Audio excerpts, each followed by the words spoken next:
Our last day in Kediri began with the kind of silence that only lingers when something is about to end. It wasn't the absence of sound, but the quiet hush of everything carrying on as usual, only slower, more thoughtful, like the world itself was taking a breath. The roosters crowed on schedule. The distant hum of a television drifted through the morning air, played a familiar holiday movie from the neighbor's house down the road. A motorbike rumbled past with a lazy buzz, and somewhere in the neighbor's house, a child laughed. But even those sounds felt muted, like someone had wrapped them in cotton. The air was warm and still, and the sunlight filtering the through windows looked softer, gentler, like the town knew we were leaving and didn't want to startle us. Inside the house, the atmosphere wasn't heavy with sadness, but it wasn't exactly cheerful either. It hovered somewhere in that strange space between ending and moving on. The walls of the house, which had once echoed with our voices and laughter, now held a quieter energy. Even the usually Greek floorboard seems to step a little more carefully.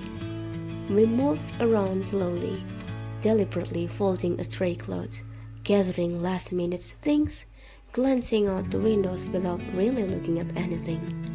Every corner of the house held memories of shared meals, lazy afternoons, and quiet nights filled with old stories. It made the air feel heavier, like it was soaked in the weight of the goodbyes we hadn't said yet. And then, Grandma began her mission, the small gifts operation.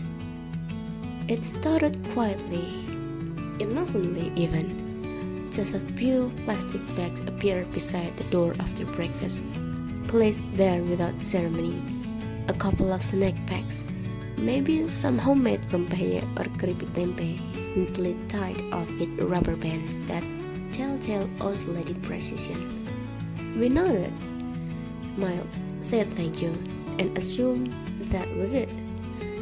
We were so wrong. By mid-morning, the pile had doubled in size, like some kind of benevolent monster made of food and love and zero consideration of foreign luggage weight limits. It sprawled over the doormat, a small mountain of so-called small gifts. Soon, it wasn't just snacks. A box of bananas arrived, freshly picked and still dusty from the yard. A bundle of tape singkong, sweet and sticky, wrapped in newspaper with that specific crinkle that only comes from things folded with care. Several packs of sambal pecel joined the horde, each one lovingly described by Grandma as the best in Kediri, as she was already tasted it beforehand. And just when we thought it couldn't escalate further, she reappeared with a full bunch of bananas. Not a neat row of them, mind you. The whole bunch of green, thick, and still hanging from the original string, as if she had just nipped it off the tree moments earlier. She stood there, holding it up like a prize, smiling with that no-nonsense expression. We looked at each other, at the growing mountain of goods beside the door, at our overstuffed bags that had already screamed for mercy hours ago. And we laughed, not out of mockery, but out pure of love. Because this ridiculous, excessive, beautiful gifts was her way of holding on, of saying goodbye without having to say the words. And deep down, we knew we'd try to fit it all.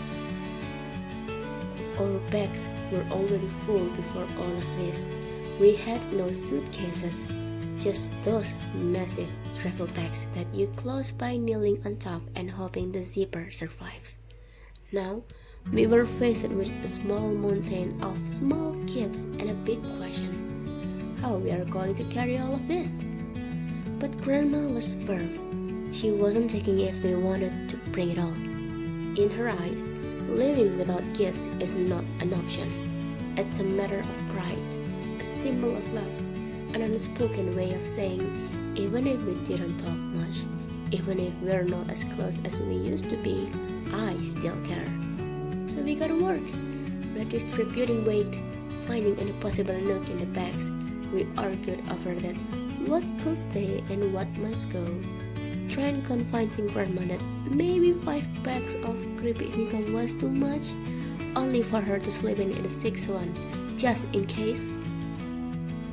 Outside, the sun climbed higher, casting golden streaks across the courtyard and turning the leaves in the yard glowing green.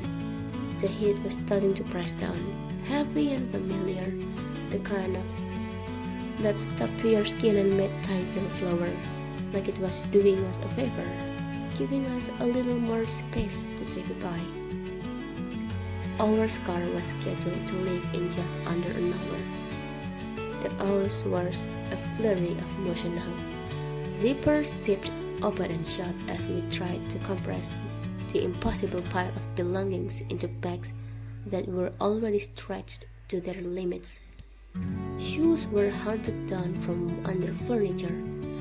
Phone chargers were yanked from the walls. Snacks were crammed into backpack last minute with a kind of desperate finesse. Through it all, Grandma hovered, not directly in the way, but never far. She moved around us with the quiet determination of someone who knew exactly what she was doing, pretending to busy herself with little tasks, straightening a mat here, wiping an already clean counter there, but her eyes were everywhere, watching, making sure we didn't forget anything, making sure we didn't forget her. And then the real goodbye began. It didn't happen at all once. There was no big moment, no dramatic parting scene like in movies. It just settled in slowly, like everything else that day. A silence that crept into the edges of conversation, a glance that lingered a little too long, a hand that held on a few seconds more than necessary. There were no tears, just small, quiet gestures. A hug that longer than usual, her arms firm and grounding around our shoulders. A pat on the back, strong and steady like an anchor. A barely audible sigh when she thought we weren't listening. She didn't say much, because she never really had to.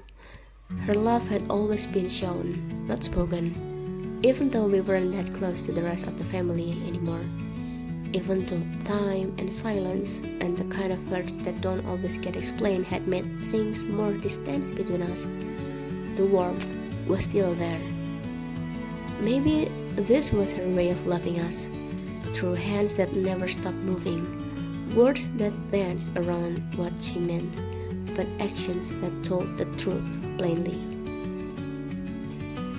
As we finally stepped into the car and the gate creaked open, we glanced back and saw her standing there, one hand resting on the wall, the other raised in a small wave, framed by the doorway of the house that had always waited for us, no matter how long we stayed away. She stood, waving, still holding a half-empty plastic bag like she was ready to shove in one last item. The town blurred behind us, fields stretching out, houses getting smaller, and just like that, our hometown faded into the distance. The silence inside the car wasn't uncomfortable. It was a kind of peaceful emptiness, the kind that comes after something meaningful has happened. Our thoughts floated in and out, but none of them felt urgent. We already said our goodbyes.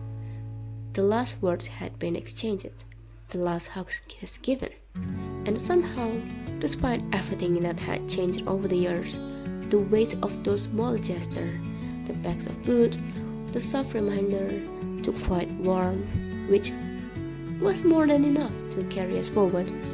We drove on, the sun climbing higher. We were simply leaving, not like it was a serious goodbye, and we will definitely come back here for New Year, and next year's Eid, and next year's too.